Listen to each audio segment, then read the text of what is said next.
Excuse me. Welcome back to Nick Lenz Comic Corner Classics, Less Known Classics. This is episode number 2001 and Doubleshot number 1895. Yep. 2001. That was the year, that was 21 years ago, by the way. And also the movie. Yeah, 2001, A Space Odyssey. Yep. Now this one we have a trade from IDW and Dynamite. From IDW have Teenage Mutant Ninja Turtles Urban Legends Volume 2. This contains issues 14 and 26 of the third volume for Teenage Mutant Turtles. This was the sole volume of the series that would... Now here's the thing. The current volume published by IDW is actually the fifth volume. This is the third. You see, the first, second, and fourth volumes were published by Mirage. The third volume was published by Image. The Image volume... now, here's such point something interesting about these issues. They're actually drawn by Eric Larson. Yes. Now, apparently, he took time to do this, and he also took time to still do Savage Dragon. Interesting to say the least, doing artwork on two books. Now, of course, yes, he does do...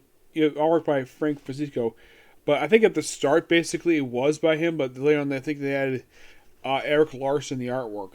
Now, simply put, basically, for these ones, these are issues now. Originally, the third volume only lasted for 13 issues. These issues here, now, it was the first half of the series. These issues here were the original planned issues of the series, and the series is, well, at first was a color reprint of the original comic from the 90s, because here's the thing. The Image run was basically for this series was all published in black and white, and it was written and drawn by Eric Larson. Now, I'm not sure why in the world Eric Larson decided to do both this book and Savage Dragon at the same time. I don't know. Now, here's something interesting about this particular Carnation Turtles. They made first appearance in the Image universe in the issue of Savage Dragon. Yep. And then they had a one-shot, and of course, they had this book. And I heard it was canceled due to low sales. That's the reason why the book got canceled in 13 issues. And then, of course, Mirage got it back. And then they concluded that this volume is not canon. They concluded, according to Mirage Comics, that this book, this whole run, is set in a different universe. Yes. Where you have, like, one of the characters replaced by 7 8 parts. I believe it's Raphael, I believe it is, who becomes Shredder in this kind of timeline. And also, he's lost part of his face. Yeah. So, basically, these here just finish up whatever they wanted to do with the thing. That's some of what these issues are for. Now, the writing here is done by Gary Carlson.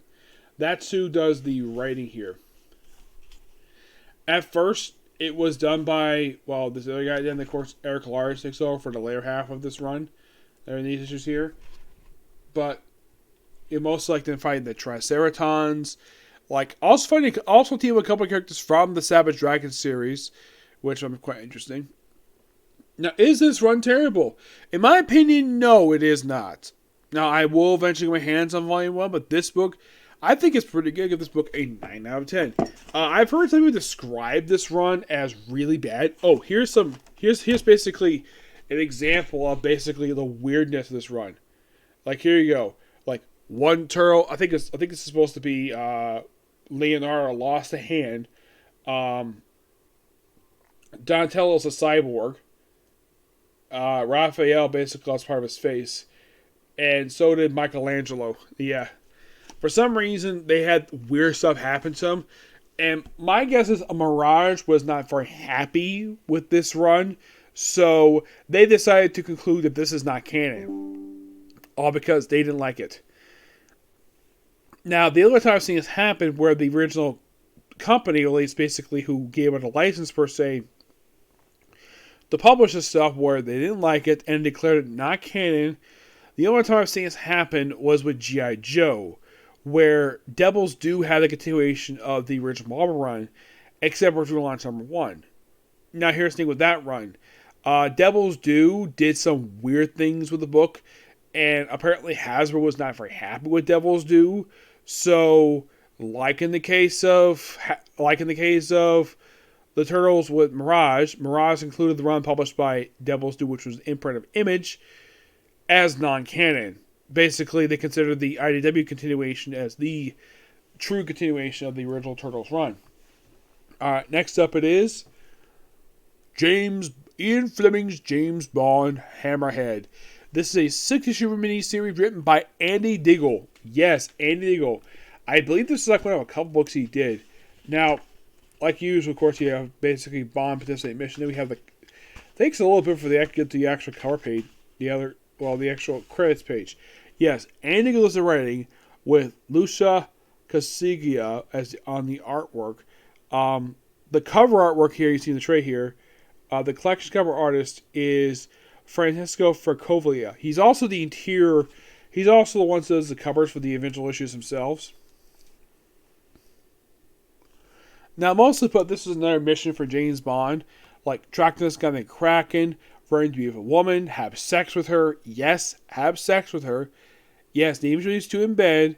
And in order to avoid a good way of censorship, let's have Bond put his hand on her rear end while they're both butt naked in bed. Yep, and this woman just happens to be the main villain of this miniseries. And apparently Hammerhead is this gigantic, like, pistol that apparently she's trying to sell because she's an arms dealer. Yep. M is in the series briefly. Is at one point M gets injured during like last couple issues of the series.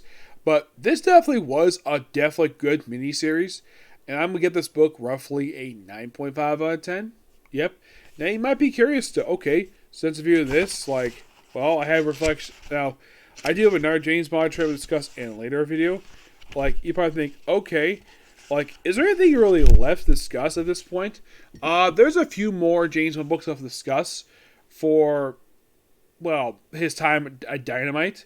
But I've always really enjoyed reading the James Bond books the comics by Dynamite. For some reason, I'm not really sure why this is. Apparently, they haven't done any more adaptations of the novels for comic form. First, the Casino Royale, and then Live and Let Die, and that was it. They haven't done Moonraker yet for some reason. I'm not really sure why, but they just haven't. But yeah, but if you read this book, if you're a fan of James Bond, I do recommend checking this out because it's actually pretty good. It's only 6 issues, and I believe this may have been like one of the few books. Now, Warren Ellis probably wrote more issues than anybody else for James Bond, but I think anything will make sense because he wrote some Spy Cipher Image. Excuse me. But, yeah, makes perfect sense. There is a current James Bond published by Dynamite right now. It's a basically second volume of the James Bond 007 series. The previous one, this is the second volume for the series. Now, for some reason, the second volume of the original James Bond book was just a mini-series, and that was it. And apparently, their brief ongoing was only just 12 issues. And that was basically what comes to that. Yep, that's going to be pretty much it for Cyclical Review. Next up, Super Sentai finished up. And then Narcomic Corner, and then on the Chainsaw Man. Okay, next video. Bye.